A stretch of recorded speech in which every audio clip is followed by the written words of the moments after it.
Buenas tardes, amigas y amigos. Estamos nuevamente en un nuevo capítulo de La Trinchera, programa oficial de Fútbol en el canal YouTube. Y hoy tenemos con nosotros a Fernando Tomeo, arquitecto, magíster, grado 5 de la universidad, ¿no? De la Facultad de Arquitectura.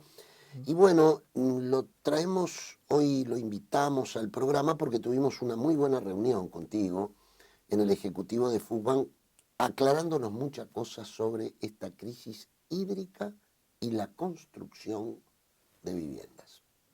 ¿Cómo te va, Fernando? ¿Qué tal? Bueno, primero que nada agradecer a ti, a Fuquan, la invitación. Fue muy interesante también el intercambio que tuvimos la reunión pasada con el Ejecutivo. Pero bueno, esta es una oportunidad de repente para profundizar más algunos de los temas que en ese momento tratamos en función de los tiempos del Ejecutivo. Nosotros nos encontramos frente a una situación, digo, no al Uruguay, sino al planeta entero, de cambio climático, situación que creo que ya nadie la niega en el mundo, salvo personajes muy especiales, pero digamos el mundo académico, científico, ya nadie niega ese cambio climático. Lo que sí muchas veces no están claras o del todo claras la totalidad de las causas. Pero lo que sí es real es que ya vivimos en él. Ya no es una cuestión de proyectarnos en el futuro, vamos a tener tal o cual Ni problema. lejana. No, ni lejana. Ya estamos hablando de presente. En este caso, en el Uruguay, siempre se nos dio una situación que nos había puesto un poco a los arquitectos en cierta situación de comodidad. Y sería la única razón por la cual yo me parecería válido esta crisis hídrica, si nos permite reflexionar y cambiar algunas actitudes.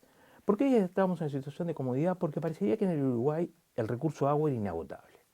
Siempre íbamos a tener agua. Abríamos la canilla y sacábamos agua potabilizada, desde para construir, digamos, todo lo que fuera base de cementos hidráulicos, hormigón, revoque, morteros para revoques, etcétera, utilizando el agua que suministraba OCE. Salvo excepciones, podría ser de repente en alguna zona no urbanizada, que se tomaba agua de algún pozo semisurgente, se podía llevar y analizar, para ver si no contenía algún residuo perjudicial que no es exactamente lo de lo que vamos a hablar hoy, pero podría haber otro residuo. Porque de hecho la actividad agropecuaria, la agricultura, sobre todo genera residuos sobre la tierra, que luego van permeando y que pueden llegar a través de los diferentes estratos del terreno al agua que nosotros estamos sacando de pozos. Entonces, sí había una costumbre en ese sentido, sí lo reconozco, que a donde no llegaba OCE, el agua se mandaba a analizar a un laboratorio y de acuerdo a los datos que brindaba el laboratorio se tomaban o no decisiones Claro. de cómo se usaba. Pero en el resto del territorio nacional, que además de todo es la amplísima mayoría, porque el Uruguay prácticamente tiene el 95% de su población urbanizada, era simple. Abríamos la canilla y sacábamos el agua. Punto 1. Como la pregunta viene hacia la construcción, hago referencia a la construcción, pero por la responsabilidad de estar justamente en una federación de cooperativas de vivienda de ayuda mutua y por mi condición de arquitecto y de universitario, diré que no solamente el tema estaba en usarla para hacer hormigón, el agua potable. Para Con todo. el agua potable baldeábamos la vereda, se lavaba un auto, digo, se potabilizaba agua para después usarla en eso. Por venir de una familia vinculada a la construcción, nunca nadie se planteó ningún problema con respecto a eso. Es decir, se hacían estudios, la gente que hace investigación de clima, se sabía que había periodos en los que llueve más que en otros, eso más o menos estaba identificado, estadísticamente se mantenía en el tiempo, y bueno, de alguna manera eso nos brindaba cierta comodidad y no nos preocupaba el tema. La única preocupación que teníamos con respecto al agua era en el caso del agua que llegaba a los edificios a través de la brisa marina y arrastraba agua con contenidos de cloruros altos en las zonas costeras, ¿no? Entonces uno podría decir, bueno, si uno construye a determinada distancia, que es medible, de la costa, puede recibir brisa marina con agua con cloruros, pero en ese caso, ya que vamos a hablar ahora específicamente de las estructuras de hormigón, básicamente, o que vamos a extendernos en algunos aspectos, esa brisa marina estaba llegando al hormigón en estado endurecido. El hormigón ya estaba compactado. endurecido. El problema es que frente a la crisis hídrica, o se empezaba a tomar más abajo, el agua venía mezclada y el proceso de potabilización que utiliza OCE no es un proceso de potabilización que esté preparado para eliminar los cloruros. Porque el proceso de potabilización que utiliza OCE siempre fue un proceso de potabilización de agua que viene del río Santa Lucía. No necesitaba tener dentro de su proceso de potabilización una estrategia, una metodología de eliminación de los cloruros. Entonces empezó a llegar el agua a través de la red con cloruros. ¿De qué tiempo estamos hablando ahí? ¿Cuánto hace de esto? Bueno, Más o menos. ahí tenemos otro problema, ¿no? Eso empieza, digamos, prácticamente a fines del verano ya estábamos recibiendo agua con cierto porcentaje de cloruros. Y la gente empieza a manifestarse porque lo primero lo sienten el gusto, obviamente, ¿no? Es decir, uno mira, abre la canilla, salvo situaciones muy especiales, que el agua salió turbia, pero no es un tema de los cloruros, esos son otros temas. La gente empezó a sentir que, bueno, que cocinaba o que se cepillaba los dientes, la higiene personal, lo que sea, que el agua no era la misma. Entonces, OCE, evidentemente, empezó a analizar el agua esa, cosa que hace sistemáticamente, y empezó a darnos los valores y a informar. Incluso en algunas oportunidades lo hizo hasta el propio presidente de la República, después se derivó hacia otras personas del gobierno, donde sí se reconoció que lo que estaba sucediendo justamente era esto que acabamos de relatar. Y que el agua que estaba llegando pasaba por el proceso de potabilización, pero evidentemente los cloruros no se le quitaban.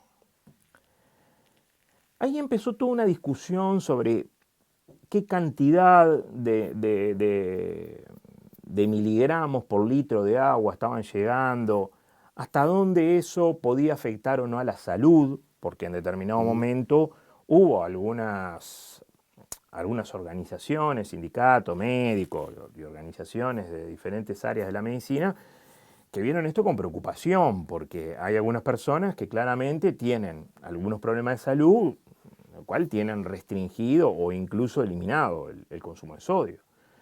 Pero mientras tanto, digamos, los arquitectos, que nuestro trabajo evidentemente no está vinculado hacia la salud humana, porque el hábitat está vinculado a la salud humana, pero en este caso concreto, lo que nos interesaba básicamente es que los cloruros, en contacto con el oxígeno y con la humedad, son altamente corrosivos a los metales.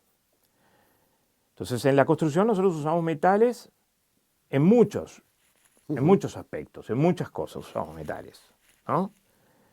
Pero lo que nos preocupaba más eran las estructuras de hormigón armado. ¿Por qué razón?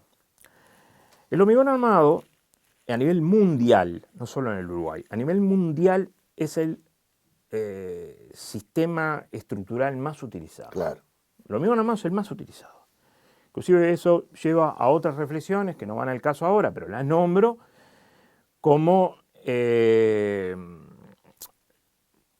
enorme cantidad de dióxido de carbono que la industria del cemento vuelca a la atmósfera. Por ejemplo, hay cuestionamientos muy serios en eso. En algunos países europeos que son muy rigurosos con la normativa, ya se está planteando modificaciones en la producción del cemento y en la elaboración generalmente del cemento, pero lo que sí uno ve que no está en duda en que el hormigón sigue siendo material de enormes prestaciones para la construcción de estructuras. Ahora, ¿qué pasa? si nosotros estamos haciendo hormigón armado, que básicamente se podría decir que tenemos por un lado el hormigón, áridos, cemento y agua, y por el otro lado las barras, las varillas, las armaduras, como quieran denominarlas, que son de hierro al carbono, es decir, es el hierro al que se le agrega un porcentaje de carbono ínfimo, 0,008, una cosa así se le agregará en este momento, y que en contacto con los cloruros, agua y oxígeno empieza un proceso corrosivo de degradación. Yo me ubico en la persona que va a estar escuchando esto. Entonces se va a preguntar, por ejemplo, ¿qué tiempo puede llevar ese proceso de ir mellando, digamos, al metal, ¿no? Ir liquidando el tema? Bueno, ¿Qué tiempo? Y pregunto esto porque la gente se va a preocupar, va a decir, ¿se me caerá la casa? bueno, vamos a empezar al revés. Primero que nada vamos a empezar tranquilizando a la gente. Es decir, Bien. nos ponemos a discutir esto para ver los efectos que pueda traer para tomar precauciones. Eso es lo primero que empezamos a hacer. Y no esperamos tener niveles de cloruros tremendamente riesgosos. Bien. Empezamos a estudiarlo cuando los niveles de cloruro todavía no llegaron a la línea roja, digamos, ¿no? Empezamos a estudiarlo mucho antes. Digo, porque si no volvíamos a caer en la comodidad que decía hoy de que siempre que abrimos la canilla salió agua dulce. Bueno, ahora vamos a esperar que los cloruros estén en unos rangos elevadísimos y ahí nos vamos a preocupar. Eso es un error tremendo desde el punto de vista científico. Es decir, nosotros lo que teníamos que hacer es decir, bueno, ¿estamos en niveles de cloruros hoy peligrosos? Siempre son peligrosos. Bueno, eso es muy importante. ¿Tá? Siempre son peligrosos. ¿Estamos en cantidades bajas? Sí, estamos en cantidades bajas. Al estar en cantidades bajas, ¿podemos tomar precauciones durante la construcción que de alguna manera neutralicen el efecto nocivo del cloruro en el interior del hormigón? Sí, lo podemos hacer también. Entonces, lo primero, por eso es dar tranquilidad, pero por otra parte, asumir la responsabilidad de que esta situación puede volver a repetirse. Además de todo, todavía no hemos salido de ella, pero Claro. además de que no hemos salido de ella, por más que escuché en la prensa estos días que se anuncian lluvias medianamente caudalosas, el invierno no es la estación más lluviosa en el Uruguay, por más que generalmente tenemos la sensación de que sí, porque seguramente por un tema de temperatura es la más molesta, pero en realidad no es la estación más lluviosa, pero todavía no salimos de eso. Entonces, no estamos en niveles de cloruros muy elevados, ¿tá? Tampoco estamos en cero y todavía no salimos del problema. Y además de todo, lo más importante para mí, si yo pienso, y lo hablaba hoy contigo, que el Uruguay en un ranking mundial de cooperativas debe estar seguro en los que jugaron las semifinales. Seguro. ¿Está? En función del porcentaje de población. Claro. Y si yo pienso que es toda gente que construyó con mucho esfuerzo su vivienda, no son especuladores de la vivienda, son todo lo contrario, y que estén preocupados porque yo les esté diciendo, esto es un problema y no salimos de él, también quiero dar la tranquilidad de que, primero que nada, por algo la Federación de Cooperativas de Vivienda de Ayuda Mutua leyó un artículo que salió de la Sociedad de Arquitectos y en función de eso que hizo, me llamó por teléfono y empezamos a conversar del tema. Es decir, no estamos, yo en una parte del artículo digo una cosa, alguna gente se me ofendió con eso, pero lo vuelvo a decir porque sigo convencido, no estamos esperando que llueva. Es decir, tenemos el problema y tenemos que actuar en función de eso. Entonces, hoy estamos en valores de cloruro bajos. En el artículo ese yo recomendaba para las cooperativas en construcción, porque además de todo está claro que este problema no tiene la cooperativa que se construyó hace 2 años, por decir algo. No, son las que en este momento están construyendo. Entonces yo lo que recomendaba es, bueno, hay algunos aspectos que nosotros podemos de alguna manera frenar el proceso de deterioro. Porque si yo digo al cloruro le tiene que ingresar oxígeno y le tiene que ingresar agua y si nosotros hacemos un hormigón más compacto, con menos capilares, es mucho más difícil que entre agua y es mucho más difícil que entre oxígeno, ese cloruro por sí solo adentro de la masa de hormigón no va a corroer a la barra. O sea que hay medidas para tomar. Hay medidas. Entonces una de las cosas que planteábamos era, yo sé que es difícil, pero traten de bajar un poco la relación agua-cemento. Yo creo que acostumbramos a trabajar en valores de 0,5, de repente es mejor trabajar con valores de 0,4, en litros por kilo, ¿no? Litros de agua, kilos de cemento, una relación de 0,4. Traten de compactar enérgicamente. ¿Qué quiero decir con esto? Yo sé que todo esto dispara los costos y sé que es una preocupación de FUGMA permanente, lo tengo claro. Pero, ¿qué le decía? De repente ustedes están acostumbrados, llenan una viga y la pican con una varilla al hormigón para que se acomode bien. Bueno, de repente hay que gastar un poco más de dinero y vibrar con un vibrador mecánicamente. No, y además, mira, el problema que van a tener las cooperativas, obviamente, frente a esto, y en el plenario que vamos a hacer, que te solicitamos que puedas concurrir, que yo creo que va a ser muy pedagógico, claro que se va a tener que gastar un poco más. Bueno, tendremos que hablar con las autoridades del ministerio para que el cronograma y la financiación se tenga en cuenta esto, porque lo que no podemos hacer es escondernos frente a esto, porque es el riesgo mañana de la vivienda y el esfuerzo de un cooperativista es terrible como para que después no se tomen estas medidas.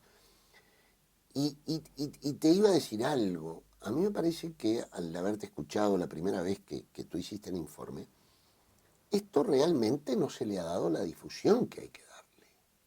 Bueno, eso es una cosa que yo he sentido, que acá han pasado dos cosas por las cuales yo siento que la difusión no se ha dado. Por un lado, porque bueno, empieza una situación que tampoco hay por qué hacerse los distraídos, pero empieza como un pasaje de cuenta, la culpa fue tuya, la culpa fue de él. Y eso aprovechando que estamos hablando del agua, la enturbia la discusión. Polariza la cosa. Claro, porque entonces, en definitiva, no se termina viendo como un problema real que tiene la gente, sino que parece que la discusión está en encontrar quién es el culpable. Y eso, bueno, uno lo podrá hacer, pero la solución nunca va a llegar por ese lado. La solución va a llegar por asumir el problema. Entonces yo creo que una de las razones por las que ha salido un poco de esto es por eso.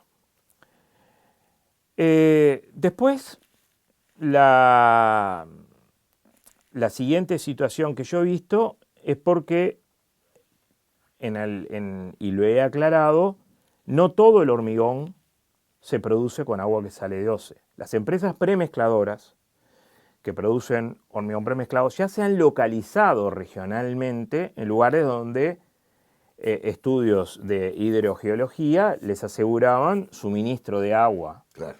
Que no lo hicieron por un riesgo del agua con cloruro, lo hicieron por un tema de costos en su momento. Porque son grandes, altísimos consumidores de agua y buscaron la forma de utilizar agua que no fuera la suministrada por OCE. Más barata. Más barata. Es decir, ese hormigón no tendría problemas. Y ese es un porcentaje muy alto de producción de hormigón de las obras de medianas a grandes, pero no de medianas a pequeñas. Y altura en general. Sí. A mí me preocupa particularmente un sector que yo identifico como mayoritario, ¿tá? Porque si salimos ahora y recorremos los barrios de Montevideo, vamos a ver que las barracas venden de a bolsa de porla. Sí, claro. ¿Tá? Y los fines de semana recorremos los barrios de Montevideo, y digo Montevideo porque vivo en Montevideo, pero esto se repite en otras ciudades, y vemos el lugares donde se está llenando una losa, No, donde... claro. Es decir, a ver... La autoconstrucción funciona. Pero por supuesto que funciona, muchísimo funciona. Entonces, pero es un sector que de repente no tiene las posibilidades de la difusión que sí tienen los sectores más importantes. Digo, el otro día un artículo en un diario que no va al caso, pero que dice cosas bastante imprecisas con respecto al tema, dice, pero nosotros le preguntamos a fulano de tal, de la Cámara de la Construcción, y él dijo que no, si el hormigón premezclado no usa agua. Y ahí quedó el tema. Claro, claro. Entonces uno dice, bueno, está bien, yo estoy de acuerdo con eso, pero estamos mirando solo un sector. Esa no es la realidad. Claro, estamos mirando solo un sector y no estamos mirando todo el otro. Entonces, me parece que eso está mal. Y después otra cosa que pasó en el mundo académico, que parezca mentira, pero pasó en el mundo académico, y tampoco hay que hacerse los distraídos. Mira, nosotros utilizamos, en los casos en los que exista, pero en el hormigón existe, normas. En el Uruguay es el Instituto Uruguayo de Normas Técnicas, UNIT, quien se encarga de elaborar las normas.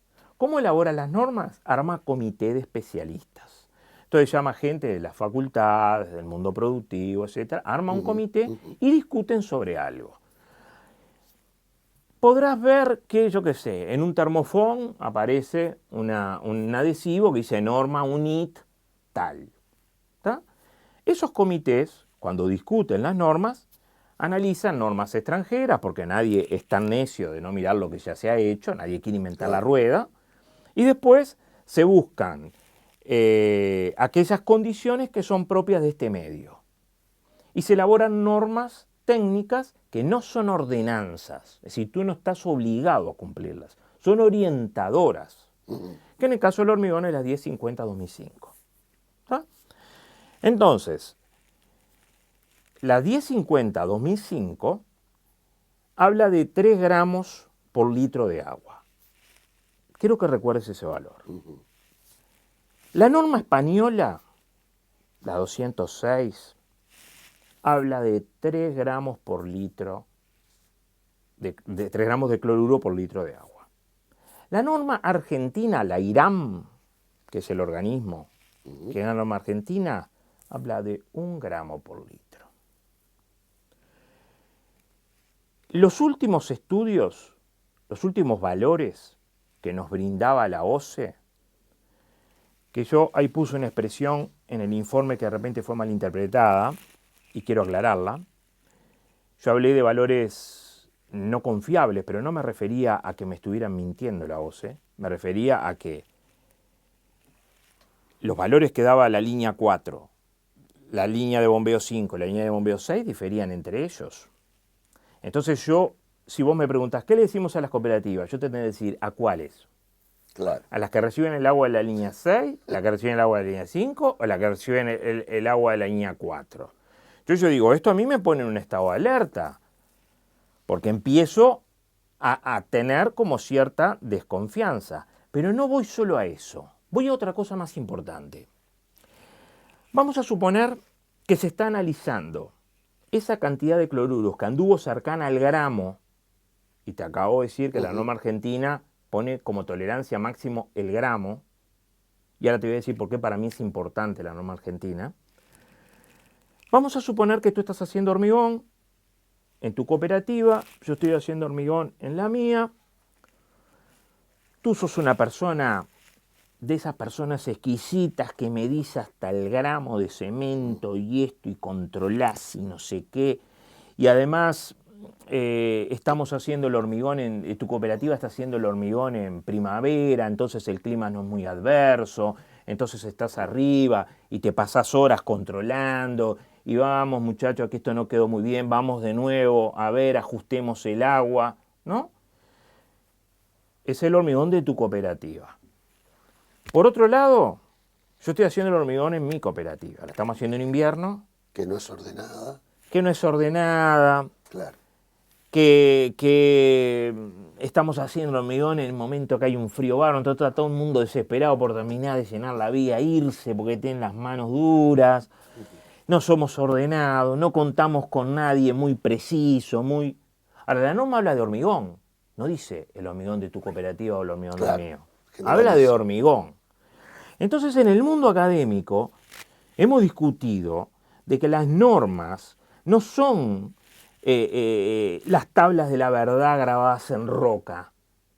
No, son producto de la investigación, orientaciones para que tomemos en cuenta. Tu hormigón de tu cooperativa va a ser mucho más compacto, mucho más impermeable. Entonces es probable que con una presencia baja de cloruros igual nunca llegue a corroerse ni un alambre. En la mía, que quedó el hormigón permeable, entra agua por todos lados, y además la otra, que no terminé, la tuya es en Paso de los Toros, la mía en Rocha. Claro. Entonces, a su vez, la mía va a estar sometida a la brisa marina y la tuya va a estar en un sector central del territorio donde de todo eso va a estar muy alejado. Esa va a estar mucho más golpeada. Entonces uno dice, pero la norma es genérica. Y bueno, son ordenanzas genéricas, son directrices genéricas. Ahora, ¿sabés lo que me tira un poco pensar más en la norma argentina? Porque no descalificando a nadie, ni hablando despectivamente, pero es evidente de que España y toda la Unión Europea tienen una situación económica y de acceso a la tecnología diferente a la que podemos tener nosotros. Por eso me acerco mucho más a la norma argentina, que tiene condiciones de producción mucho más similares a las nuestras, y que de repente tiene que hacer el hormigón con un trompito en cooperativas o en conjuntos de vivienda. En los barrios, en las villas. En los barrios, pero por supuesto, me arrimo mucho más a ellos, que saben que no van a tener un gran hormigón. Por eso aclaré esto, no estoy desprestigiando a nadie, pero saben que no van a lograr un gran hormigón, entonces se cubre mucho más. La construcción masiva en Europa, seguramente cuando yo recién te dije, y esto va a aumentar los costos, va a haber que usar vibración mecánica, de repente hay que aumentar un poco el tenor de cemento, y tú qué me dijiste enseguida, bueno, esto nos obliga a nosotros como cooperativa a reunirnos con las autoridades, a analizar temas, plazos, recursos económicos. Ahora, Tomeo, para ir redondeando lo siguiente, porque creo que fue muy claro todo esto. En esto que vos decís, le echan las culpas a unos a otros. Yo la culpa se la he hecho a mucho tiempo atrás, que no le damos importancia al problema central, que es el cambio climático. Sí, claro. Porque esto pasa por ahí. Acá no se pueden hacer no se puede hacer el distraído nadie.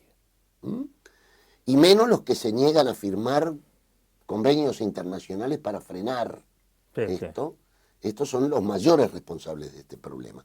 Entonces me parece muy importante lo que dijiste. Primero que puede venir otras sequías. Esto no va a parar.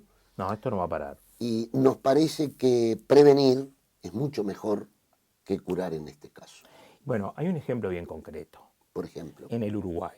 Y de lo cual me parece importante. El Uruguay en determinado momento se dio cuenta que los problemas de cambio climático nos iban a traer problemas de energía. Y decidió trabajar y fortalecer la matriz energética del país. Que es un proceso que todavía no está terminado, que hay que seguir avanzando, que hay que seguir profundizando, no me cabe la menor duda, pero es un proceso iniciado. Yo creo que con el tema del agua, que se había empezado a discutir y se habían empezado, ese proceso se frenó. Sin duda. Y ahí está el problema. Nosotros tenemos que tomar el tema del agua, igual que se tomó el tema energético, mirá, en realidad, pero esto es una opinión muy personal, de forma mucho más severa el tema del agua que el tema de la energía.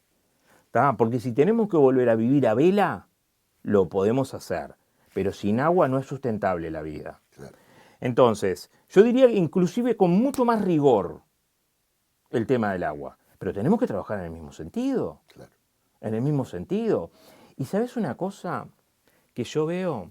A veces no hay que inventar nada.